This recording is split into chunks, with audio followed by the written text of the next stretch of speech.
Dari kita kecil sampai sekarang, kita semua pasti tahu tentang yang namanya Pancasila. Waktu sekolah, tiap hari Senin pas upacara, kita pasti mendengar Pancasila dibacakan oleh pembina upacara dan diucap ulang oleh kita semua. Tapi, kalian tahu nggak sih bagaimana sejarah lahirnya Pancasila? Sejarah lahirnya Pancasila berawal dari kekalahan Jepang pada Perang Pasifik.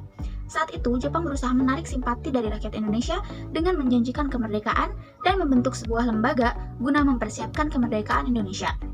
Tapi, janji ini merupakan bagian dari taktik menjajah Jepang untuk mendorong bangsa Indonesia berperang melawan pasukan sekutu yang diperkirakan akan menyerbu Nusantara untuk mengusir Jepang dan mengembalikan pemerintahan jajahan Hindia Belanda. Karena hendak memanfaatkan semangat perjuangan bangsa Indonesia, Perdana Menteri Jepang, Jenderal Kuniaki Koiso mengumumkan pada tanggal 7 September 1944 bahwa Jepang akan memberikan kemerdekaan bagi Indonesia. Maka dibentuklah Dokuritsu Jonbi Shosakai atau BPUPKI, Badan Penyelidik Usaha-Usaha Kemerdekaan Indonesia pada tanggal 29 April 1945 dengan tugas menyusun rancangan Undang-Undang Dasar. Namun, akal bulus Jepang ini sudah dicium para pimpinan pergerakan kebangsaan Indonesia.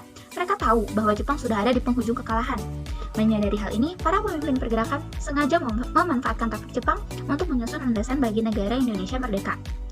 Dengan adanya landasan itu, bangsa Indonesia dapat berjuang menegakkan kemerdekaan dari penjajahan Belanda maupun Jepang. Kemudian berkumpullah sekiranya 68 tokoh pergerakan di Gedung Chosangiin atau yang sekarang disebut sebagai Gedung Pancasila untuk melakukan sidang pertama BPUPKI pada tanggal 29 Mei sampai dengan 1 Juni 1945. Mohyamin mengawali sesi pertama dalam sidang tersebut dengan usulannya. Ia mengusulkan agar dasar negara diadopsi dari 5 prinsip ini: 1. Peri kebangsaan, 2. Peri kemanusiaan, 3. Peri ketuhanan, 4. Peri kerakyatan, dan 5. Kesejahteraan rakyat. Kemudian pada tanggal 1 Juni 1945, Soekarno-Hatta melanjutkan dengan pandangannya tentang dasar negara. Bung Karno menjelaskan 5 asas yang kemudian dinamai dengan nama Pancasila dengan isi 1. Kebangsaan Indonesia, 2. Internasionalisme atau peri kemanusiaan, 3. Mufakat atau demokrasi, 4. Kesejahteraan sosial, dan 5. Ketuhanan. Loh, tapi kok bentuk Pancasila yang dicetuskan Soekarno pada tanggal 1 Juni berbeda dengan Pancasila yang kita kenali sekarang? Hal ini dikarenakan pada masa persidangan pertama BPUPKI belum tercapainya kata sepakat tentang dasar negara. Maka dibentuklah panitia 9 yang bertugas merampungkan naskah negara yang akan menjadi pembukaan Undang-Undang Dasar 1945. Panitia 9 ini beranggotakan Soekarno, Muhammad Hatta, A.A. Maramis, Muhammad Yamin, Ahmad Subarjo, Abi Kosno, Abdul Kahar Muzakkar, Agus Salim, dan Abdul Wahid Hashim. Melalui rapat-rapat khusus yang mereka selenggarakan, Panitia 9 ini menyunting rumusan Pancasila Soekarno dan mengubah urutan-urutan penyebutannya. Pada tanggal 22 Juni 1945, tercapailah kesepakatan di antara 9 orang itu mengenai rumusan dasar negara. Hasil kesepakatan mereka tertuang dalam Piagam Jakarta sebagai berikut. 1. Ketuhanan dengan kewajiban menjalankan syariat Islam bagi pemeluk-pemeluknya. 2. Kemanusiaan yang adil dan beradab. 3. Persatuan Indonesia. 4.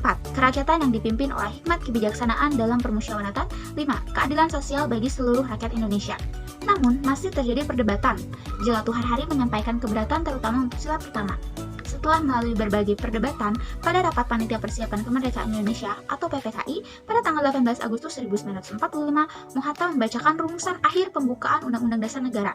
Salah satunya perubahan pada kalimat dasar negara menjadi hanya negara berdasarkan ketuhanan yang Maha Esa. Perubahan ini dianggap sebagai rumusan akhir dasar negara yang dikenal dengan nama Pancasila. Pancasila dinyatakan sah sebagai dasar negara Indonesia dalam sidang BPUPKI sebagai Pancasila yang kita kenal saat ini. Sebagai dasar negara, Pancasila bukan hanya konsep pikiran semata, melainkan sebuah tata nilai yang berlaku dan harus diwujudkan sebagai panduan dalam berbagai segi kehidupan. Menjaga Pancasila untuk keutuhan NKRI mengandung arti bahwa dalam menjaga keutuhan NKRI juga perlu untuk menjaga Pancasila. Hal ini dapat dikaitkan dengan peran Pancasila sebagai alat pemersatu bangsa. Adanya sila persatuan Indonesia menunjukkan bahwa negara Indonesia memiliki berbagai keragaman dan perbedaan, namun sejatinya perbedaan inilah yang memberikan pemahaman bahwa perbedaan adalah sebuah realita yang harus diterima dan tidak bisa dihilangkan. Seperti simbol negara kita yaitu Bhinneka Tunggal Ika, yang berarti berbeda-beda tapi tetap satu jua.